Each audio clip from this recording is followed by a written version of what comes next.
Just a quick excerpt from a book called Vishnu Priya Tattva,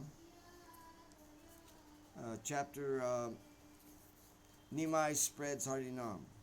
Okay, now Nimai just came back from Gaya, and when he saw his mother, he could just cry and cry and cry. Then all of a sudden, Nimai disappears for about 3 days. So, the power of the mother, she brought him back down to earth. I may read that tomorrow, but today I just wanted to read about how Mother Sachi could control the ecstasies of her son. This could not be done by Swarup Damodar and Rai Ramananda, especially in the Gambhira. Okay, so now, the night was deep. The whole city was so dark and in solitude.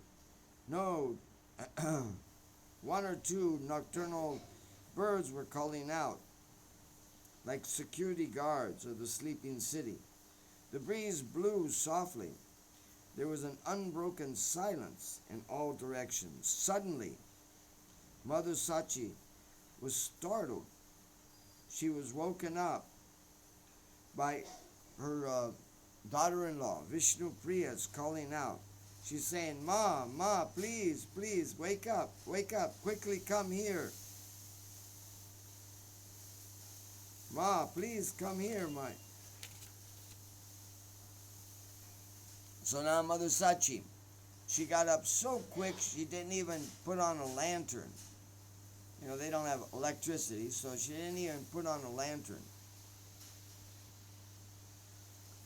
But she got up quickly and she ran into the room where Vishnupriya and Gauranga were sleeping in.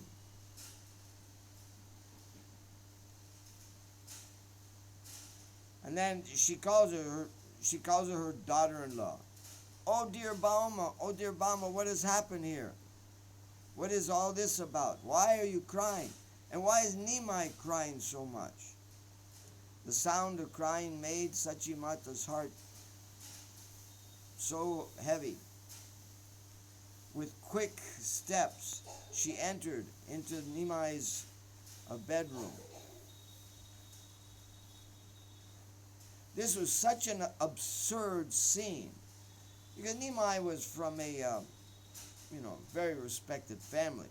The Mishra family was very respected. He wouldn't sit just on the floor. He always either a seat or his bed or something like this. So now, Nimai had gotten down off the bed and was just sitting on the floor. He had a lamp in front of him, and Nimai was constantly shedding tears. Like a woman that has gone crazy, Sachima jumped and grabbed Nimai. I love this. She jumped, she grabbed Nimai, she engulfed him in her arms, just like a mother would take a small child and try to calm him down. She just grabs him hard into her arms. With a trembling voice, she asked him, "Oh Baba, oh Nimai, what has happened to you? Why are you crying in this way? Please, tell everything that has happened to you. I'm your mother. Don't keep any secrets from me. Why are you so sad and crying?" Nimai then replied in a calm manner, calm and controlled voice.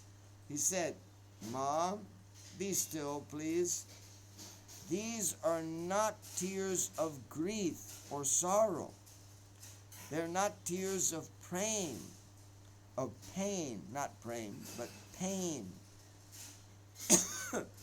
I'm actually experiencing a great peace within my heart, a ras, a relish, an immense magnitude that I'm having."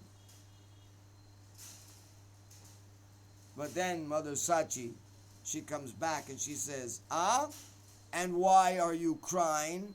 Why do you have to cry?"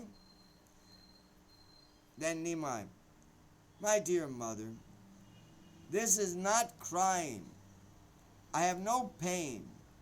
I am feeling immense peace and relishing such a ras, infinite magnitude of ras." Still, mother doesn't believe him. "And why are you crying? Why are these tears coming from your eyes?"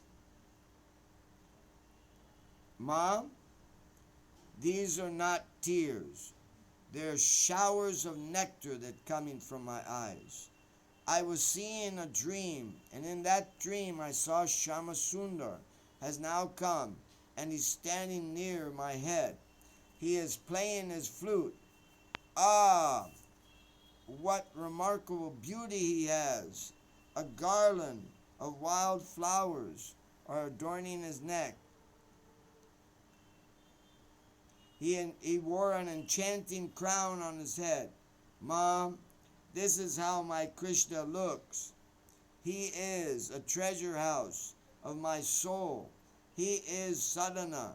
He is vasana. He is kamana. My everything, everything. I cannot forget him even for a moment." While talking in this manner, Nimai's voice got choked up. His eyes brimmed with tears. Once more he forgot this external world, and started he started telling Krishna with a voice overwhelmed with prem. Now Vishnupriya stood right in front. She was spellbound. She listened to Nimai's sweet speech. Mother Sachi and Vishnupriya both were enchanted by him. They gazed, unblinking, at Nimai, as if they were possessed by Nimai. Now, this is the beginning of Krsna Katha of Nimai. And the first thing he did was he trained them. He didn't have to go through this, or he didn't go through this with Swarup Damodar and Rai Ramananda. And they didn't try to stop him from having his ecstasies. So, after this, gradually the night had now deepened. Sachi looked over to Nimai and said, "Nimai, it's too late. You lay down and go to sleep." These are the words of a mother. No one would approach him in that way. Now you lay down and go to sleep. And then she gives him an order. "And from tomorrow on we shall hear Krsna Katha from you." In this way, Nimai obeyed his mother, and he went to sleep. In this manner, the night after night after night was spent in Krishna Chintan. He was in dhyana and jnana. He lost consciousness in Krishna Chintan. Vishnupriya silently wiped his eyes and her eyes. During the day, Nimai's house reverberated with Krishna Nam Sankirtan. So this was the beginning. When he was in over Shiva's Angam, this didn't happen. The very beginning of him giving Krsna Katha began with Mother Sachi and Vishnupriya.